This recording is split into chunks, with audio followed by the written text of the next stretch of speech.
Welcome to another episode of the United Frontier. तो English Premier League में game week 7 आ रहा है और उसमें जितने भी सारे मैचेस है सारे मैचेस को लेकर बात करेंगे इस वीडियो में। रिव्यू करेंगे हर एक मैच का और उसी के साथ स्कोर लाइन प्रेडिक्ट करने की कोशिश करेंगे। तो बिना टाइम खराब किए चलिए इस वीडियो को शुरू करते हैं। तो सबसे पहला जो मैच है वो है आपका क्रिस्टल पैलेस एंड लिवरपूल के बीच। तो क्रिस्टल पैलेस के अगर रीसेंट फॉर्म की बात करें तो वो बिल्कुल ही अच्छा नहीं है और दूसरी तरफ लिवरपूल एक मैच को छोड़ के हर एक मैच में दे वेर कंसिस्टेंट और उसी के साथ वो लोग हर एक मैच पे 3 पॉइंट्स ला रहे हैं। तो ये मैच में obviously Liverpool will be the clear favourites and मेरे ख्याल से ये मैच लिवरपूल को जीतना चाहिए, स्पेशली कीपिंग इन माइंड कि लिवरपूल के जितने भी सारे अटैकिंग प्लेयर्स हैं सारे ही अभी गोल स्कोर कर रहे हैं। इवन डार्विन नूनेज भी गोल स्कोर कर रहा है। तो मुझे नहीं लगता कि ये मैच में भी कोई प्रॉब्लम होगा लिवरपूल के लिए। हाँ, Crystal Palace has a decent squad लेकिन उनका कंसिस्टेंसी का इशू रहा है। लेकिन अगर उनको मौका मिलता है, कोई अच्छा ब्रेक मिल जाता है तो उस ब्रेक में वो लोग कैपिटलाइज करके गोल स्कोर कर सकते हैं। लेकिन अगर वो लोग ये मैच में गोल स्कोर भी करते हैं फिर भी आई थिंक लिवरपूल के पास वो इनफ फायर पावर है to overcome in this match और उसी के साथ वो लोग 3 पॉइंट ये मैच में सिक्योर करेंगे। तो मैं अगर स्कोर की बात करूं तो मुझे लगता है कि इस मैच का स्कोर कुछ 3-1 टाइप या 3-0 टाइप हो सकता है इन फेवर ऑफ लिवरपूल। तो आप लोगों को क्या लगता है इस मैच को लेके, वो मेरे साथ जरूर शेयर कीजिए। इसके बाद चलिए बात कर लेते हैं आर्सेनल एंड साउथहैम्पटन। तो देखिए ये एक clear cut one sided match है। Southampton currently they are the worst side in this editions of English Premier League. दूसरी तरफ आर्सेनल की डिफेंस बहुत ही बढ़िया है। भले ही उनके पास 2-3 प्लेयर अवेलेबल नहीं है लेकिन फिर भी उन लोगों के स्क्वाड में इनफ फायर पावर है to overcome against a team like Southampton और उसी के साथ आर्सेनल के पास एक सेट पीसेस का थ्रेट रहता है जिसको वो लोगों ने बहुत अच्छी तरीके से वेपनाइज कर लिया है। तो कोई मैच में अगर ओपन प्ले से गोल नहीं भी आ रहा है फिर भी अगर एक कॉर्नर या सेट पीस मिल जाता है 99% चांस है कि आर्सेनल वो वाले सेट पीस से एक गोल स्कोर कर दे। तो इसीलिए ये मैच में मेरे ख्याल से Arsenal is the clear favourite. मुझे लगता है ये मैच में आर्सेनल को कोई भी दिक्कत होगा और दूसरी तरफ साउथहैम्पटन की क्वालिटी और स्क्वाड के बारे में अगर बात करें इन कंपेयर्ड विद आर्सेनल तो सभी को मालूम है इट इज नो मैच और उसी के साथ आर्सेनल को मुझे नहीं लगता कि इस मैच में कोई भी दिक्कतें होगा।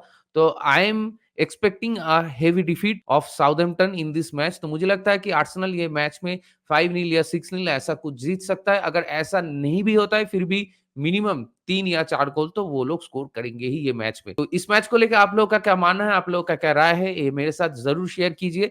इसके बाद चलिए बात कर लेते हैं ब्रेंटफोर्ड और उल्स को लेके। तो देखिए उल्स का रीसेंट फॉर्म्स अच्छा नहीं है, स्पेशली इन दिस सीजन उल्स का जो स्टार्ट रहा है वो भी बढ़िया नहीं रहा और दूसरी तरफ बहुत सारे इश्यूज हैं उल्स के टीम में जो कि प्रोमिनेंट है। और Brentford I think they were little bit unlucky कि वो लोग मैच अच्छा शुरू करते हैं लेकिन खत्म नहीं कर पाते। और दूसरी तरफ अगर बात करें तो ब्रेंटफोर्ड का फिक्सचर्स उतना इजी नहीं रहा। मैनचेस्टर सिटी, स्पर्स, बहुत सारे टीम के अगेंस्ट में वो लोग ऑलरेडी खेल चुके हैं लेकिन हर एक मैच में वो लोग एक अर्ली गोल स्कोर कर देते हैं विद इन अ मिनट और 2। इस मैच में मुझे नहीं लगता कि ब्रेंटफोर्ड को उतना ज्यादा दिक्कतें फेस करना होगा। हो सकता है कि फेज वाइज में उल्स थोड़ा कम्पिटिटिव हो लेकिन फिर भी eight the end of the day I am expecting a Brentford win here. तो मुझे लगता है कि ये मैच का जो स्कोर लाइन होगा वो 2-1 टाइप या 1-0 टाइप ऐसा कुछ होगा इन फेवर ऑफ ब्रेंटफोर्ड। तो आप लोगों का क्या मानना है इस मैच को लेके, वो मेरे साथ जरूर शेयर कीजिए कमेंट करके। इसके बाद चलिए बात कर लेते हैं लेस्टर और बॉर्नमाउथ को लेके। तो देखिए ये मैच मेरे ख्याल से एक इवन सा मैच है क्योंकि लेस्टर लास्ट गेम वीक में जीत चुका है मेरे ख्याल से और बॉर्नमाउथ भी जीता है अगेंस्ट साउथहैम्पटन। तो दोनों ही टीम आमने सामने होगा, दोनों ही टीम के पास बहुत सारे पॉजिटिव्स और नेगेटिव्स हैं इस सीजन में। तो ये मैच में हो सकता है कि बॉर्नमाउथ जीत जाए या फिर ये मैच ड्रॉ हो जाए। तो I am hoping for a draw, 2-2 draw between these two क्योंकि लेस्टर के पास भी वो फायर पावर है, वो लोग कभी भी गोल स्कोर कर सकते हैं। And let's not forget about जेवी वार्डी। तो इन माय ओपिनियन इस मैच का स्कोर 2-2 ऐसा कुछ हो सकता है। तो आप लोगों को क्या लगता है इस मैच को लेके, वो मेरे साथ जरूर शेयर कीजिए कमेंट करके। इसके बाद चलिए बात कर लेते हैं मैनचेस्टर सिटी वर्सेस फुलहम। तो देखिए Fulham is playing really very well और उसी के साथ मैनचेस्टर सिटी भी लास्ट गेम वीक में न्यूकासल के साथ एक अवे मैच में ड्रॉ करके आए हैं। तो इस मैच में Manchester City will try their level best to get the 3 points और मुझे लगता है कि फुलहम एक अच्छा खासा कंपटीशन प्रोवाइड करेंगे मैनचेस्टर सिटी के अगेंस्ट में। लेकिन फिर भी इतिहाद में जाके मैच जीतना या ड्रॉ करना बहुत ही मुश्किल होता है, स्पेशली कीपिंग इन माइंड कि मैनचेस्टर सिटी के पास कितना फायर पावर है और कितना क्वालिटी है। मुझे नहीं लगता कि एट द एंड फुलहम इस मैच से एक पॉइंट भी ला पाएंगे। Manchester city should win this game comfortably.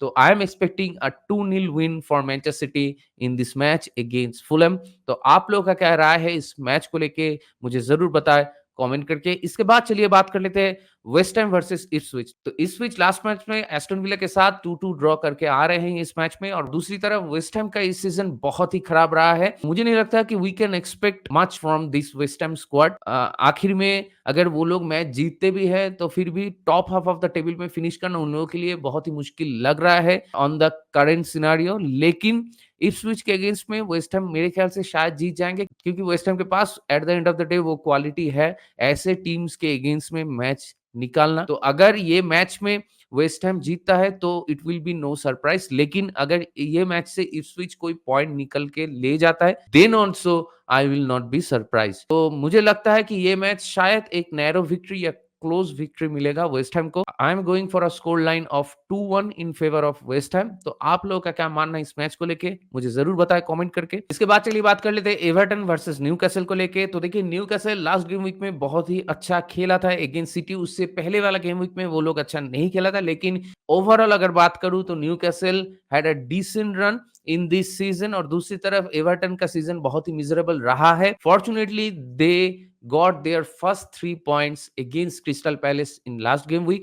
तो ये वाले गेम वीक में न्यूकैसल के साथ और स्पेशली गुडिसन पार्क में ये गेम है, तो आई विल नॉट से कि it will B an easy game for Newcastle, क्योंकि वहां पर एम्बियंस बहुत ही खतरनाक होता है और एवर्टन के पास वो होम सपोर्ट है जहां पे वो लोग होम में मैच को टर्न अराउंड कर सकते हैं। तो अभी एवर्टन को एक जीत मिल गया है, तो ये मैच में एवर्टन अपना जी जान लगाएंगे ऐसा ही हम लोग एक्सपेक्ट कर सकते हैं। लेकिन eight the end of the day Newcastle की अगर अटैकिंग की बात करें, अटैकिंग लाइनअप की बात करें, तो वहां पे बहुत ज्यादा क्वालिटी है इन कंपेयर्ड विद एवर्टन। इसीलिए मुझे लगता है कि एवर्टन भले ही इस मैच में एक अच्छा खासा फाइट पुट अप करे अगेंस्ट न्यूकैसल, लेकिन eight the end of the day Newcastle will be victorious in this game. तो मुझे लगता है कि एक 2-1 या 3-2 ऐसा कुछ score line in favour of Newcastle हो सकता है इस मैच में। तो आप लोग का क्या राय है, आप लोगों का क्या मानना है इस मैच को लेके, वो मुझे जरूर बताएं कमेंट करके। इसके बाद चलिए बात कर लेते हैं विला वर्सेस मैनचेस्टर यूनाइटेड। तो देखिए मैनचेस्टर यूनाइटेड का अभी जो रीसेंट रन ऑफ फिक्सचर्स है वो बहुत ही खतरनाक है, और सभी को मालूम है कि हम लोग के ऊपर बहुत ज्यादा प्रेशर है। वो आपकी प्लेयर्स की बात करें या फिर एरिक टेन हाग की बात करें या फिर एंटायर टीम मैनेजमेंट की बात करें। तो लास्ट गेम वीक में स्पर्स के अगेंस्ट में एक शैम्बॉलिक परफॉर्मेंस के बाद ये मैच में एस्टन विला के अगेंस्ट में विला पार्क में जाके खेलना उतना आसान तो नहीं है, बहुत ही मुश्किल मैच है ये हम लोग के लिए। और दूसरी तरफ Aston Villa will be on the seventh heaven, क्योंकि वो लोग बायर्न म्यूनिख जैसे एक टीम को हरा के आ रहे हैं इस मैच में। तो कॉन्फिडेंस एंड मोमेंटम की अगर बात करें तो दोनों ही एस्टन विला के साथ होगा इस मैच में, और मैनचेस्टर यूनाइटेड के पास ना तो मोमेंटम है ना तो कॉन्फिडेंस है। तो ये मैच हम लोग के लिए बहुत ही दिक्कत पैदा कर सकता है। और दूसरी तरफ लास्ट ईयर में अगर आप लोगों को याद है कि एस्टन विला के साथ दोनों ही मैच हम लोग जीत गए थे, भले ही हम लोग के पास प्रेफर्ड फर्स्ट 11 नहीं था और बहुत सारा इंजुरीज था, लेकिन फिर भी हम लोग जीते थे वो दोनों मैच एस्टन विला के अगेंस्ट में। तो ये मैच में भले ही मेरा उम्मीद बहुत ही कम है, लेकिन ऐसे मुश्किल घड़ी में I would love Manchester United to beat Aston Villa in Villa Park, जहां पे हम लोग एक कैरेक्टर या फिर मेंटालिटी शो कर सकते हैं कि भले ही सारा दुनिया हम लोग के अगेंस्ट में हो, against all the odds we can go and beat Aston Villa. अगर ऐसा कुछ होता है तो it will be very very good for us, लेकिन मुझे नहीं लगता कि ऐसा कुछ हो सकता है, क्योंकि इन अगर रियलिटी की बात करें तो बहुत सारे इश्यूज हैं हम लोग की टीम में। अभी भी हम लोग की टीम में एक प्रॉपर लेफ्ट बैक नहीं है। डैलो खेल रहा है लेफ्ट बैक में, और सभी को मालूम है कि डैलो मिस पासेस करता है, बहुत गलतियां करता है, मैन मार्किंग के टाइम पे मैन छूट जाता है उससे। तो ऐसा चीजें हो रहा है डैलो के साथ, भले ही इस चीज को वो रेक्टिफाई कर दे आगे जाते हुए, लेकिन फिर भी हियर एंड देयर ऐसे हो सकता है, क्योंकि English Premier League not a easy league to play in, it is very very competitive. और उसी के साथ अभी बहुत सारी टीम के पास बहुत ज्यादा क्वालिटी है, बहुत ज्यादा कॉम्पिटिटिव फुटबॉल वो लोग खेलते हैं। So it is not going to be easy for anyone, और स्पेशली जब ये कैलेंडर ईयर में हम लोग खेल रहे हैं विदाउट ए प्रॉपर लेफ्ट बैक। तो अगर लेफ्ट बैक में लुक्शा जैसा कोई होता तो obviously we would have been better, लेकिन अभी क्या कर सकते हैं, बार बार उसको इंजरी हो जाता है ट्रेनिंग में ही, और वो 2-3 हफ्ते के लिए बाहर हो जाता है। और जैसे कि न्यूज़ आ रहा है कि फिर से वो 3-4 हफ्ते के लिए बाहर हो चुका है। तो इंटरनेशनल ब्रेक के बाद वो लौटेगा कि फिर से बाहर हो जाएगा, ये हम लोग को किसी को मालूम नहीं है। Obviously in coming transfer window we should go for a left back, क्योंकि लेफ्ट बैक को छोड़ के वो बैलेंस, वो स्टेबिलिटी नहीं रहता डिफेंस में। और अगर वो स्टेबिलिटी एट द बैक आपके पास नहीं है तो ट्रांजिशन में बहुत बार मुश्किल होता है, जैसा कि बहुत बार हो चुका है इस सीजन में। तो इसीलिए डिएगो डालो को इस मैच में हम लोग फिर से लेफ्ट बैक में खिलाएंगे, क्योंकि हम लोग के पास कोई ऑप्शन नहीं है। तो इस मैच को लेके मेरा तो उतना ज्यादा कुछ उम्मीद नहीं है, क्योंकि Aston villa is playing a very lucrative football. के अटैक में एक फ्लूइडिटी है, उनके फुटबॉल में एक फ्लूइडिटी है, और वो चीज साफ साफ पिच पे दिखता है। और उनके पास वो क्लच प्लेयर्स भी हैं जो कि मोमेंट पे खेलना जानते हैं। और दूसरी तरफ उनकी अगर गोलकीपर की बात करें तो Amy Martinez also can produce clutch moments. तो इसीलिए मुझे नहीं लगता कि ये मैच में हम लोग कुछ कर पाएंगे। अगर ये मैच में हम लोग एक डिसेंट सा फुटबॉल खेलते हैं इन द एंड, तो I will be very happy. तो अगर स्कोर की बात करें तो मुझे लगता है कि एस्टन विला ये मैच जीत जाएंगे। 2-1 या 3-1 ऐसा कुछ score line in favour of Aston villa हो सकता है। तो आप लोग का क्या मानना है, आप लोग का क्या राय है इस मैच को लेके, वो मेरे साथ जरूर शेयर कीजिए। इसके बाद चलिए बात कर लेते हैं चेल्सी एंड नॉटिंघम फॉरेस्ट को लेके। तो चेल्सी, अभी जो चेल्सी का जो परफॉर्मेंस रहा है इस सीजन में वो बहुत ही बढ़िया रहा है, एक दो मैचेस को छोड़ के। और उसी के साथ प्लेयर्स का कॉन्फिडेंस भी बहुत हाई है, और कोल पर्मर की जितने भी तारीफ किया जाए वो कम है। तो मुझे नहीं लगता कि ये मैच में चेल्सी को उतना ज्यादा दिक्कतें होगा। भले ही Nottingham Forest last game week से पहले अनबीटेन था इंग्लिश में लीग में, लेकिन लास्ट गेम वीक में वो लोग हार गए। तो ये मैच में भी वो लोग फेज वाइज चेल्सी के सामने एक अच्छा फाइट पुट अप करेंगे, लेकिन फिर भी eight the end of the day मुझे लगता है चेल्सी के पास वो क्वालिटी है, वो कॉन्फिडेंस है कि वो लोग इस मैच से 3 पॉइंट निकाल ले। तो अगर इस मैच की स्कोर लाइन की बात करें तो मुझे लगता है कि 3-0 ऐसा कुछ या 4-1 ऐसा कुछ हो सकता है इन फेवर ऑफ चेल्सी। तो आप लोग का क्या राय है इस मैच को लेके, वो मेरे साथ जरूर शेयर कीजिए। इसके बाद चलिए बात कर लेते हैं ब्राइटन वर्सेस स्पर्स को लेके। तो देखिए स्पर्स का अभी जो रिसेंट फॉर्म है वो थोड़ा बेहतर हुआ है। सीजन जब वो लोग शुरू किए थे तो उतना खास नहीं था, और उसके साथ साथ ब्राइटन का एक अच्छा खासा फॉर्म चल रहा था, वो लोग अनबीटन थे, लेकिन लास्ट गेम वीक में चेल्सी के अगेंस्ट में वो लोग हार गए। तो ये मैच में ब्राइटन अपनी जी जान कोशिश करेंगे ये मैच जीतने का, और दूसरी तरफ स्पर्स भी ये मैच में एक अच्छा खासा फाइट पुट अप करेंगे। लेकिन स्पर्स के साथ एक दिक्कत है कि स्पर्स आपको एक मौका देगा मैच में वापसी करने का, जो कि हम लोगों को भी वो दिया था स्पर्स ने, जो ओल्ड ट्रैफोर्ड में मैच हुआ था जहां पे ब्रूनो फर्नांडिस को रेड कार्ड मिला था। तो सेकेंड हाफ में even with 10 men we have created some chances. तो ऐसा चांसेस अगर ब्राइटन भी क्रिएट करते हैं तो ब्राइटन की अगर मैं गोल कन्वर्शन रेशियो की बात करूं तो वो हम लोगों से ऑब्वियसली बेहतर है, और दूसरी तरफ ये ब्राइटन का होम गेम ही है।